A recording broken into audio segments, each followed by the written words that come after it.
tonga amin'ny fotoana ny fampianarana soratra masina sikariavana dia ny amin'ny fitariatiny ho an'ny boky Hagai. Ivavaka isika tompoko. Sotranao zay ry Andriamanitra ray sy zanaka ary fanahy masino, nomenao an'ity fotoana ity zay azona mandre ny teninao ary mangataka ny faneno masina zay hitaridalana na zay ambara eto na zay enonay ary aoka mba ho fantatray mazava zay tianao ambara aminay. Sotranao Jesosy ny amin'ny fotoana zay azonay koa mivory amin'ny anaranao eto ary naizanay zay ngonandrona telo amin'ny anarako teo afovoany ianao hoy ny teninao dia mangataka anao zay ny anandiovanao anay, amelanao ny elokay, anasitrananao koa ny taninay, anasitrananao ny tsy finoanay rehetra ary indrindra mba hiverina aminao marina zay mba hanana fibebahana arak'izay kendreny ny teninao. Amin'ny anaranao Jesosy no angatana izany vavaka izany. Amen. Eny ry havana, miara-misaotra an'Andriamanitra isika fanatratra ity isa telo volany fileovana zay atao eto Ambatovinaky ho an'ny fitandremana Ambatovinaky zany, fa ny fitandremana hafa dia manantanteraka izany koa any amin'ny fitandremana misy azy avy noho ny antony zay iarana malala ny zava-misy eto amin'ny firenena. Misaotra an'Andriamanitra koa isika fa afaka hianatra ny bokyny Hagai amin'ity anio ity araka ny teny faneva manao hoe amin'ny anaran'i Jesosy, ary mahereza ianareo vahoaka rehetra ho Jehova ka miasa. Hagai 2:4 tapany B zany. Ary mahereza ianareo vahoaka rehetra ho Jehova ka miasa. Nahoana moa ny bokyny Hagai no ianarana? Satria zany boky izany no mirakitra ny teny faneva ho an'ny fiangonana Luterana Malagasy amin'ity taona ity. Hampanangatanana kely aho ry havana, iza amintsika zay tonga eto am-piangonana na zay mandre zao teny zao no efa namaky ny bokyny Hagai. Atsangano en-tanana saotra tompoko, vitsivitsy ihany rapitahana amin'ny tsy namaky. Ka dia amin'ity anio ity zany dia misy tenin'Andriamanitra vitsivitsy satria toko 2 ihany ny bokyny Hagai. Ka ao amin'ny toko voalohany dia misy andininy vitsivitsy zay horaisitsika aloha mba ahazoantsika tsara zay tiany tenin'Andriamanitra ambara. Ny andininy voalohany zany hovakitsika aloha amin'ny anaran'i Jesosy. Tamin'ny andro voalohany, tamin'ny volana fahaenina, tamin'ny taona faharoa nanjakan'ny Dariosa mpanjaka no nahatongavany tenin'i Jehova nentiny Hagai mpaminany tamin'ny Zerubabela zanaky Sealtiela gouvernoura tany Joda sy tamin'ny Josua zanaky Jozadaka mpisorona be nanao hoe, izao no lazain'i Jehova tompony maro ity firenena ity manao hoe tsy mbola tonga ny andro tokony aviana hanaovana ny tranon'i Jehova. Toizantsika ihany dia tonga ny tenin'i Jehova tamin'ny entiny Hagai mpaminany nanao hoe, moandro tokony toeran'ny tenanareo ao amin'ny tranonareo misy valindriana va izao? Kanefa rava ity trano ity. Ko izao no lazain'i Jehova tompony maro, hevero ny lalanareo, hevero ny lalanareo. Ery amin'ny andininy 5, miakara any atendrombohitra ka maka hazo ary ataovy ny trano dia ankasitrahako izany sady ankalazainao ho Jehova. Dia ery amin'ny andininy 4, dia notarian'i Jehova ny fanahin'i Zerubabela zanaky Sealtiela gouvernourany Joda sy ny fanahin'i Josua zanaky Jozadaka mpisorona be sy ny fanahin'ny sisa rehetra amin'ny vahoaka ary dia avy izy ka nandrafitra ny tranon'i Jehova tompony maro Andriamanina tamin'ny andro fahaefatra amin'ny roapolo tamin'ny volana fahaenina amin'ny taona faharoa nanjakan'ny Dariusa. Toko faharoa ny andininy fahaefatra. Nefa mahereza kehitriny ry Zerobabela ho Jehova, ary mahereza ry Josua zanaky Jozadaka mpisorona be, ary mahereza ianareo vahoaka rehetra ho Jehova ka miasa fa izao no momba anareo ho Jehova tompony maro. Dia ny andininy fahasivy amin'ny toko faharoa. Ny voninahitra ity trano ity any amparany dia ho lehibe noho ny tany aloha ho Jehova tompony maro, ary eto amin'ity fitoerana ity no hanomezako fiadanana ho Jehova tompony maro. Ny andininy fahasivy ambin'ny folo. Mbola ao antsopotra ihany va ny voan-javatra, na dia voaloboka sy ny aviavy sy ny amponga bendandra sy ny oliva azy, dia tsy mbola mamoa hatramin'izao andro anio zao no hitahiko anareo. Amen. Zay ny andininy vitsivitsy notsongaitsika avy amin'ny bokin'ny Hagai.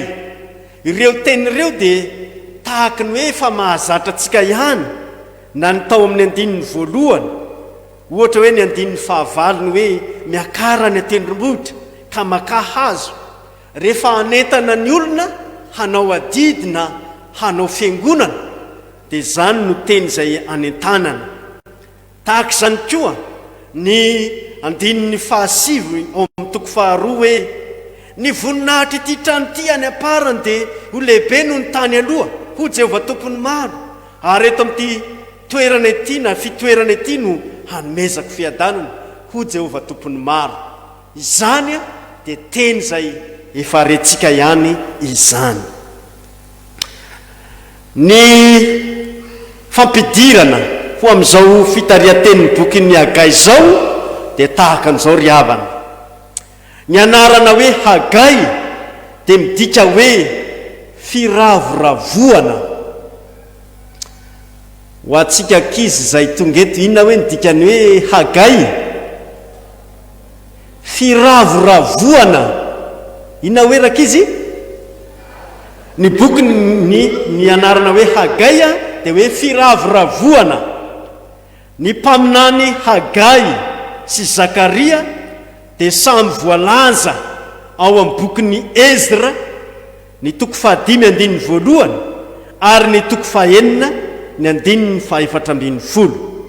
Ka arak'izany dia ianarana ihany koa ny bokin'ny Ezra miaraka amin'ity bokin'ny Hagai ity, satria fantatsika tsara amin'izay fotoana izay ny antony izay nanoratan'ny Hagai ny boky arak'izany.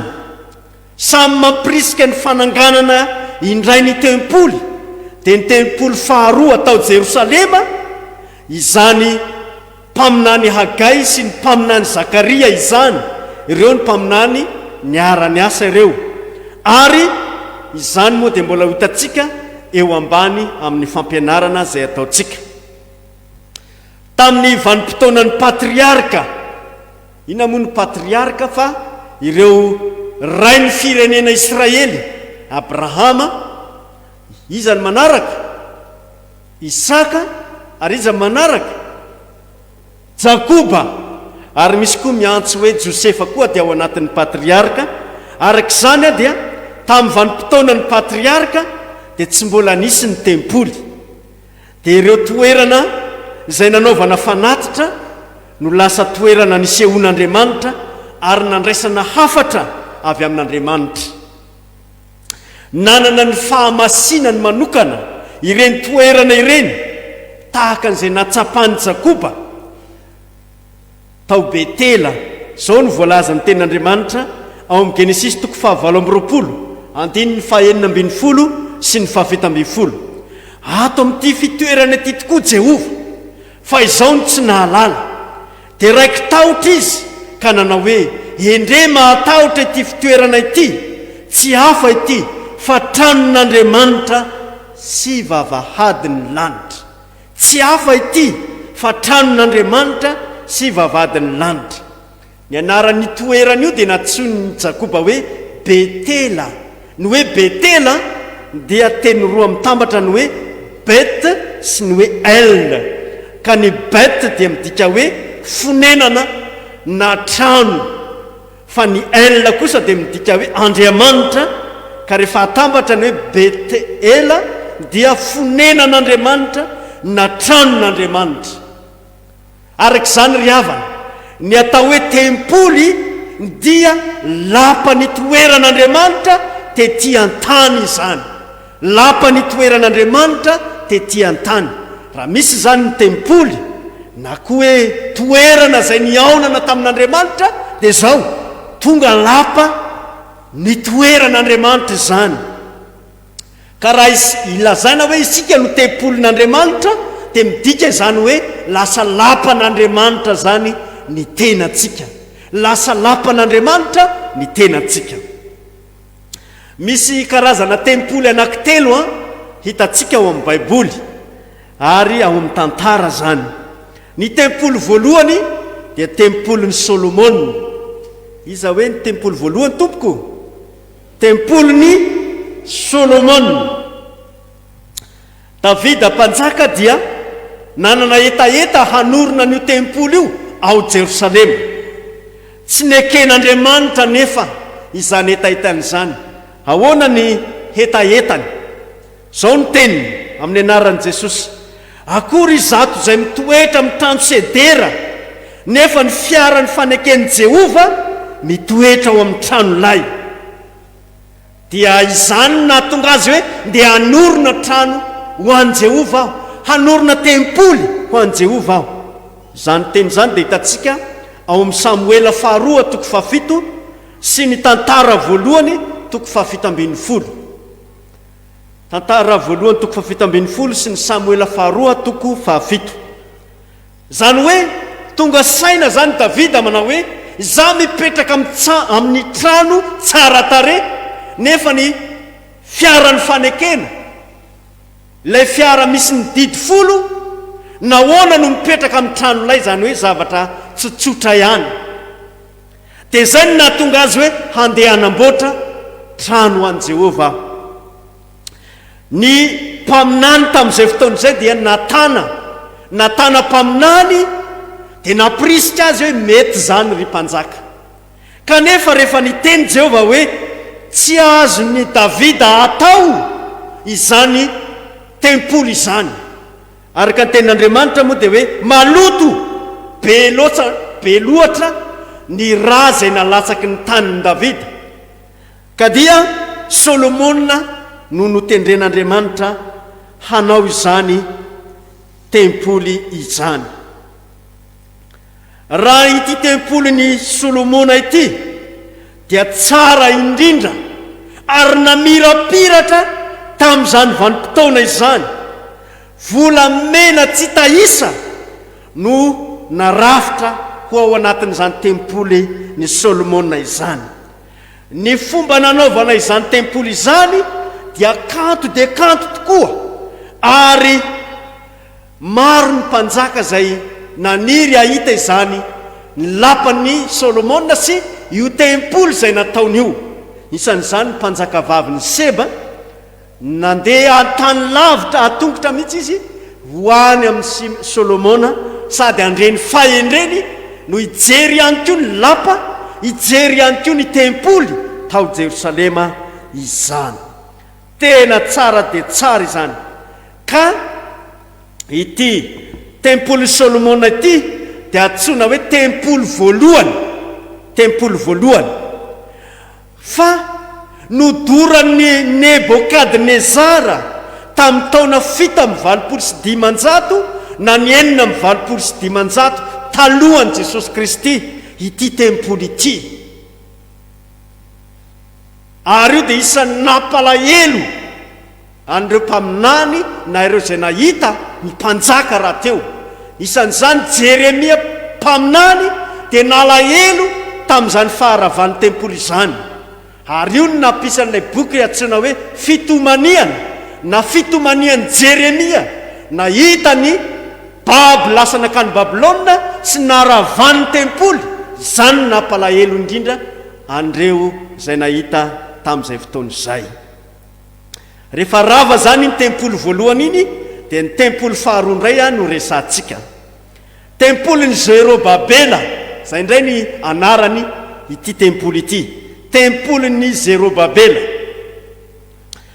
Tafaverina avy any amin'ny fahababoana tany Babilôna ny sisa amin'ny Israely.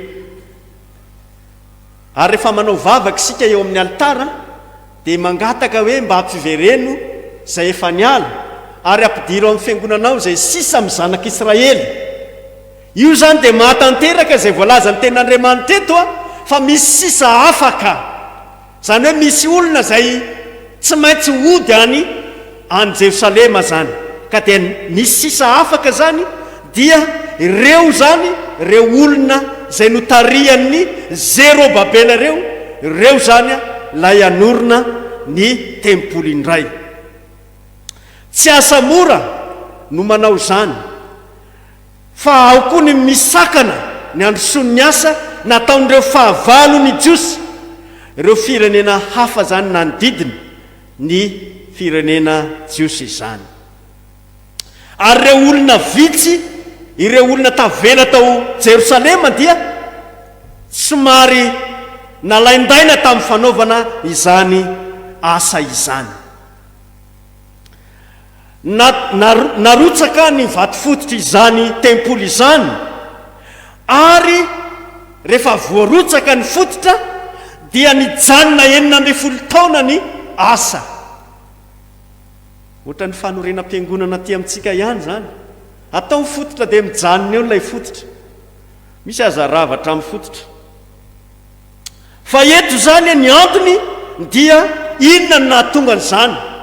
Satria ny namaika ny olona dia ny havita ny trano ho azy, mijoalajoala be ny trano fonenan'ny olona.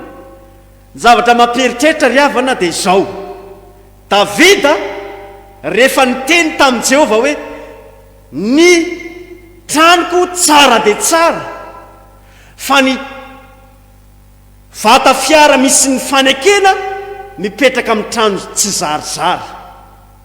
Fa ny olona indray eto dia izao, tsy mihevitra ny tempoly izy, fa izy dia ny anao ny tranony ho mijoalajoala, izay no mahamaika azy. Mifanohitra amin'ny zavatra tao am-pony, ny hevitra tao am-pony Davida, ny zava-nisy tamin'ny andron'ny Zerobabela zany. Fa ny fotoana sarotra ity no lalovan'ny vahoaka ity, satria teo ny fahantrana ara-pivelomana, niverina avy any Babilôna izy zany. Ary tamin'ny taona 7,700 talohan'i Jesosy Kristy no nanaovana izany, nanangana ny tempoly indray izay efa rava voalaza teo. Noho izany dia nitsangana ny mpaminany mba hamprisika indray ny olona hanatanteraka ny fanaovana izany tempoly izany tao Jerosalema. Izay no nitsanganany Hagai mpaminany, mamprisika ny vahoaka izy handrafitra ny tempoly. Izay vao mandrafitra ny fonenana, afatra lehibe ho antsika ry havana io. Manao ahoana ny fiheverantsika ny tempolin'Andriamanitra, zay sy ny fiheverantsika ny trano honenantsika. Fa izany ny zavatra nisy tamin'ny andron'ny Hagai, tamin'ny andron'ny Hagai. Dia ny tenin'Andriamanitra zany zay rentsika no hafatra lehibe, tahaka izay nentiny ny Hagai mpaminany, milaza hoe aoka mba ho heverina zay hampandrosoana ny tempoly, na hanaovana ny tempoly, fa aza ny trano fonenanareo ihany no heverinareo. Dia nihetsika tokoa ny vahoaka nanao izany trano izany, ka nanomboka tamin'ny taona 2,500 BC na talohan'i Jesosy Kristy no nanaovana an'ilay asa, ary vita tamin'ny 9,500 talohan'i Jesosy Kristy ity tempoly vaovao ity. Dia antsoina hoe tempoly faharoa na tempolin'ny Zerobabela ity faharoa ity. Arak'izany ry havana dia ity tempoly ny Zerobabela ity dia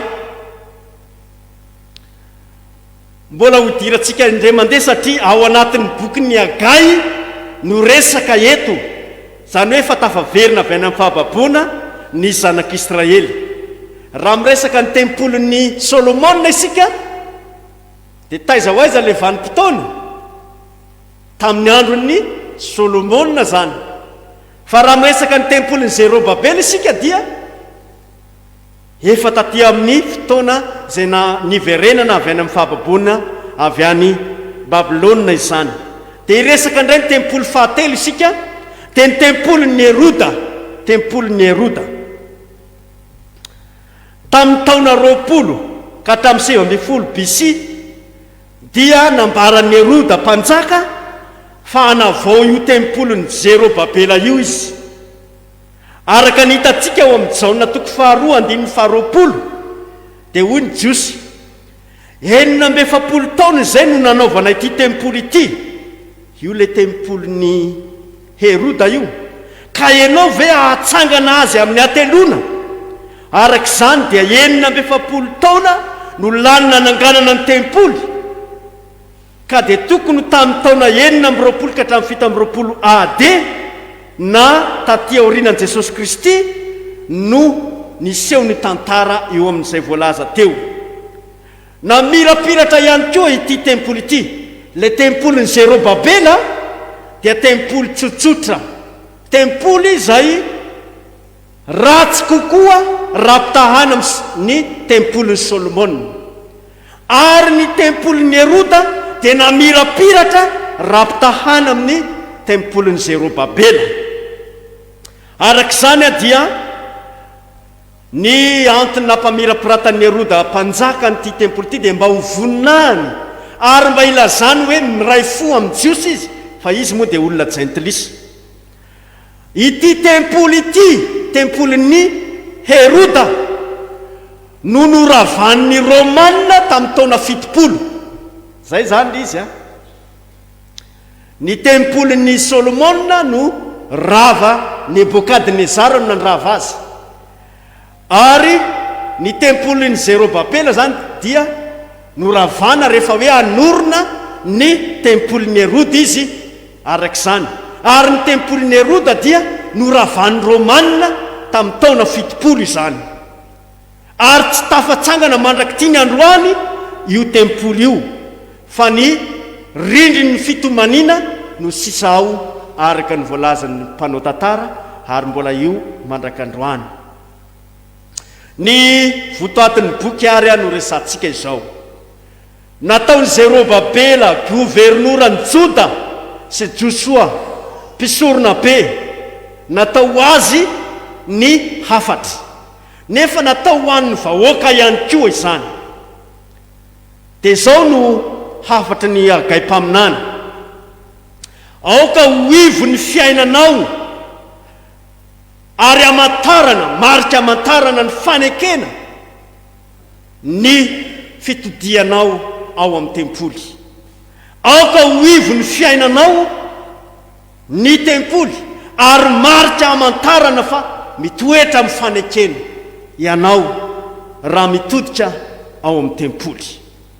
Ny boky dia misy hafatra samihafa entin'ny mpaminany, ary ambaran'ny mpaminany amin'izany fa ny fahantrany vahoaka, ny tsy fisian'ny vokatra dia noho ny tsy fitodian'ny olona ao amin'ny tempoly, ny tsy fitodian'ny olona ao amin'Andriamanitra, ny tsy fitodian'ny olona amin'ny hafatry ny tenin'Andriamanitra. Dia mampieritreritra antsika ry havana izao tenin'Andriamanitra izao hoe inona ny antony kere, inona ny antony loza maro samihafa mahazo antsika. Sao dia tsy mitodika amin'Andriamanitra ny olona, sao dia tsy mitodika amin'ny tempoly ny olona, sao dia tsy mitodika amin'ny tenin'Andriamanitra ny olona. Ary dia ambarany tenin'Andriamanitra ato amin'ny Agay fa hisy fiadanana sy fahombiazana raha mankatoa sy miova fo ny olona. Hisy fiadanana sy fahombiazana raha makatò ny tenin'Andriamanitra sady miova fo mibebaka ny olona. Io ry havana ny afatra lehibe izay omeny tenin'Andriamanitra amintsika koa. Aoka hankatò an'Andriamanitra ary aoka hiova fo hibebaka, fa izany dia misy fiadanana sy fahombiazana eo amin'izay atao. Ny firafitry ny boky no jerentsika manaraka. Ny boky rehetra na ny eviteny rehetra dia mizara ho efatra ity boky ny gaga ity. Ny toko voalohany andininy voalohany ka hatramin'ny 5 dia fiatsoana ny olona hanorona indray ny tempoly. Hagai toko voalohany andininy voalohany ka hatramin'ny 5. Voalaza ny tenin'Andriamanitra amin'ity fizarana voalohany ity izany fa tamin'io fotoana io no nampirisia ny Hagai mpaminany ny olona tsy hangatakandro intsony amin'ny fanaovana ny tempoly. Araka ny voalaza ny tenin'Andriamanitra dia zao: nisy lahara-pahamehana diso teo amin'ny vahoaka, dia zao ny voalaza ny tenin'Andriamanitra hoe ny nanorona ny finenany na ny zavatra mahakasika ny fiainany manokana zany miazaka zany olona, fa tsy niny hanorona ny tempoly araka izay efa tondrozotra niangy avy any Babilôna hoe mandehana ianareo mody manamboatra ny tempoly any Jerosalema. Araka ny tenin'ny Dariusa mpanjaka ny Babilôna zany, dia izy zany no naniraka ny olona hanao izany tempoly izany. Araka izany dia nanao ny tranony ho tsara tarehy ny olona, fa tsy ny tempoly no nanorona ny tempoly no niazaka zany. Io lay lahara-pahamehana diso araka ny voalaza eto. Ka dia nibaiko maniraka ho amin'ny fanorenana indray ny tempoly, izany no nataony Hagai. Hoy izy hoe miakara ny tendrombohitra ka maka hazo ary ataovy ny trano dia akasitrahako izany, sady akalazaina ho Jehova. Araka ny andininy 9. Inona ny dikan'izany? Io dia araka ny voalaza tery amin'ny fitarian-tenina ny fampidirana, dia hotsika hoe anetanana ny olona mba hanamboatra ny tempolin'Andriamanitra, hanao fiangonana, hanao ezaka sesisy. Fa izay tiana ambara aminy hoe miakara ny tendrombohitra ka maka hazo, dia zao midika hoe tsotra ny fanorenana n'ilay tempoly, tsotra ilay fanorenana ny tempoly. Ary zay no mahatonga n'ilay tempoly naorina ho tsotsotra fa tsy tahaka n'ilay nataon'ny Solomona mpanjaka. Satria ny an'ny Solomona mpanjaka dia hazo faran'izay tsara no nalaina ary nosorana volamena, ary tena feno volamena tao amin'ny tempoly. Fa ity kosa dia hoe maka hazo, midikany hoe ataovy rafitra hazo zany ilay trano, midika hoe tsotsotra zany ilay fanorenana, manambara fahantrana izany. Dia asakasaka izay andray hoe maka hazo dia ataovy ny tranoko, aika mariky ny fahantrana izany. Ka tamin'izany fotoana izany, fa tsy mba volamena na vato voapaika, tsara tarehy no nanaovana n'ilay tempoly faharoa io, lay tempolin'ny Zerobabela izany. Ny manaraka dia zao: fanekena hankatò. Zany no resahana amin'ity fizarana voalohany ity, araka ny andininy 12 hoe dia niaino ny feon'i Jehovah Andriamaniny sy ny teniny Hagai mpaminany ny vahoaka. Ry havana malala, sarobidy izany hoe mankatò ny tenin'Andriamanitra izany. Sarobidy zany, nanaiky hankatò ny tenin'Andriamanitra ny vahoaka sy ny mpitarika azy, Zerobabela sy Josua mpisorona be zany. Io zany ilay fizarana voalohany. Fizarana faharoa kosa dia ny voninahitra ilay tempoly vaovao amin'ny hoavy. Toko faharoa andininy voalohany ka hatramin'ny 7. Toko faharoa andininy voalohany ka hatramin'ny 7. Ity tempolin'ny Solomona ity dia namirapiratra araka ny voalazantsika ka dia latsa-danja no zany ny tempoly faharoa dia ny tempolyn'ny Zerobabela izany. Kanefa hoy ny tenin'Andriamanitra hoe araka ny voalazan'ny tenin'Andriamanitra hoe ny voninahitra ity trano ity any aparany dia maninona hozy izy? Lehibe no ny tany aloha. Inona ary ny tiany ambara? Ny voninahitra ity trano ity, ilay tempolin'iza zay, tempolin'ny Zerobabela nefa ratsiratsy somary latsa-danja raha ampitahina amin'ny Solomona. Ka ahoana no ilazana hoe ny voninahitry ny tempolin'ny Zerobabela dia ho lehibe any amparany no ny tamin'ny tempolin'ny Solomona? Inona ny anton'izay? Mbola ho jerentsika ao aoriana kely izany tenin'Andriamanitra izany. Fa izao ny toy nyizay hoe fanatanterahana ny tempoly izay dia nampahirezina ny vahoaka, nampahirezina Zerobabela, nampahirezina Josoa mpisorona be. Dia hoy ny tenin'Andriamanitra eto amin'ny teny faneva hoe mahireza ankehitriny ry Zerobabela, mahireza ry Josoa, mahireza ry vahoaka, ianareo rehetra vahoaka rehetra ho Jehova, ka miasa fa izao no momba anareo ho Jehova tompony maro. Zava-dehibe izany teniny fampirisihana izany. Ary io koa no kendren'ny tenin'Andriamanitra hapirisika ny mpitarika, ny mpitondra zany gouvernoura, ny mpitondra fanjakana, hampahirezina ny mpisorona be, ny mpanao rahararam-pivavahana ary ny vahoaka rehetra.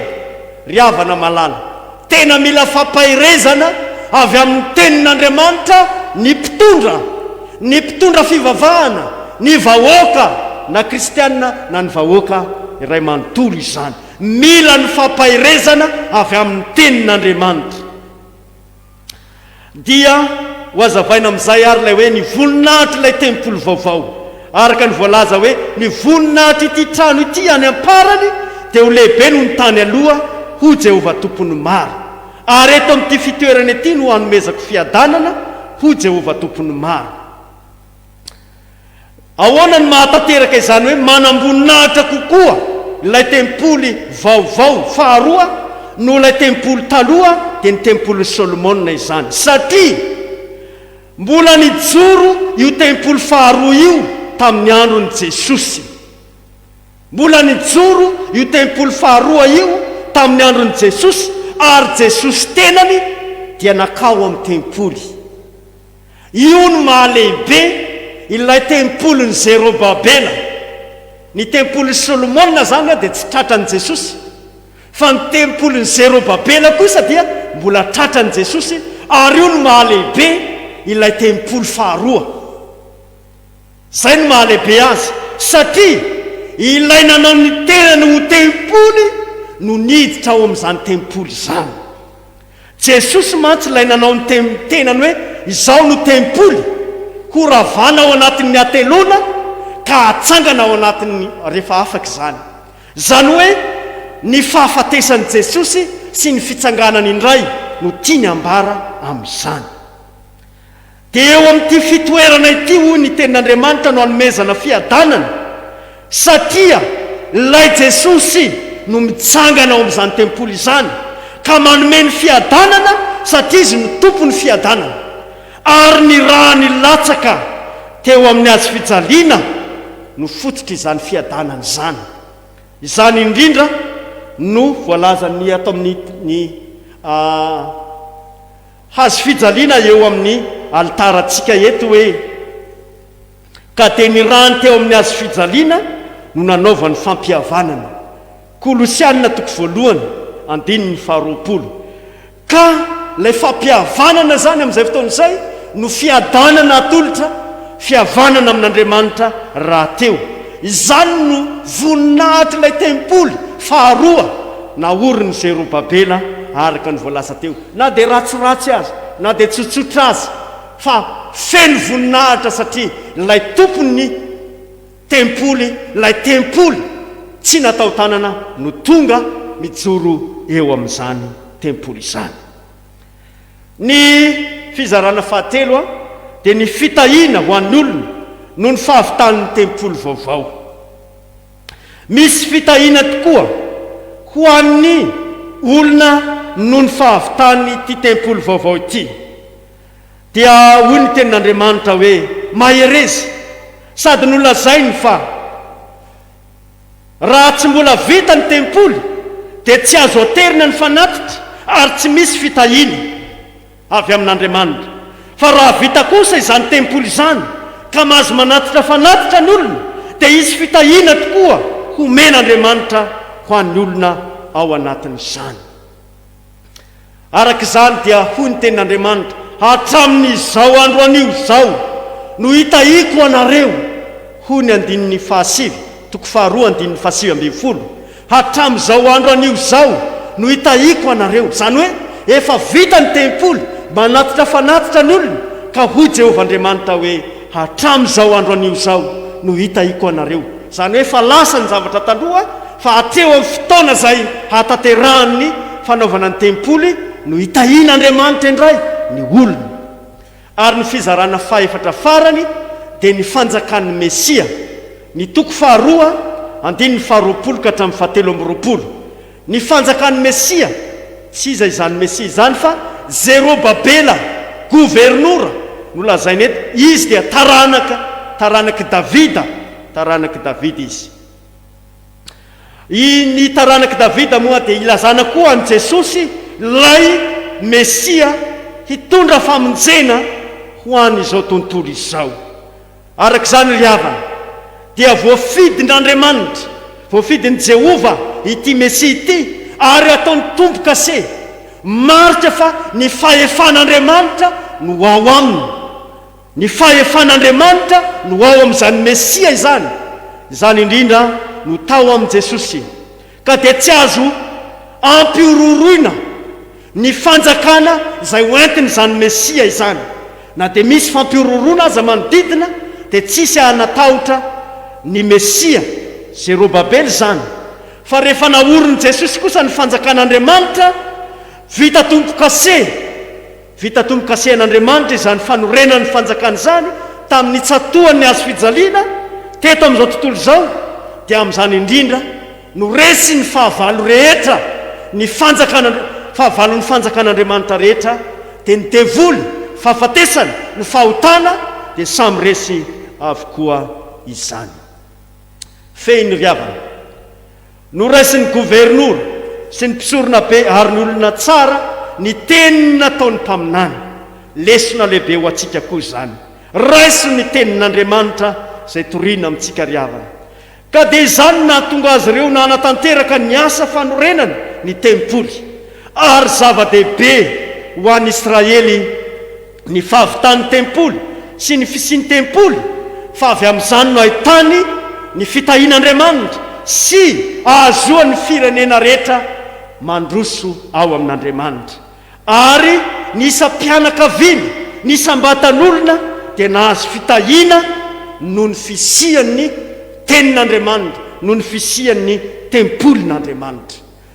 Zany no fampianarana izay natolotra antsika ry havana tamin'ity anio ity, ary dia ho an'Andriamanitra rery ny voninahitra vavaka isika tompoko. Misaotra Jesosy ny amin'ny teninao izay nambara taminay, ary aoka mba hitoetra ao anatinay izany teninao izany. Amin'ny anaran'i Jesosy, amen.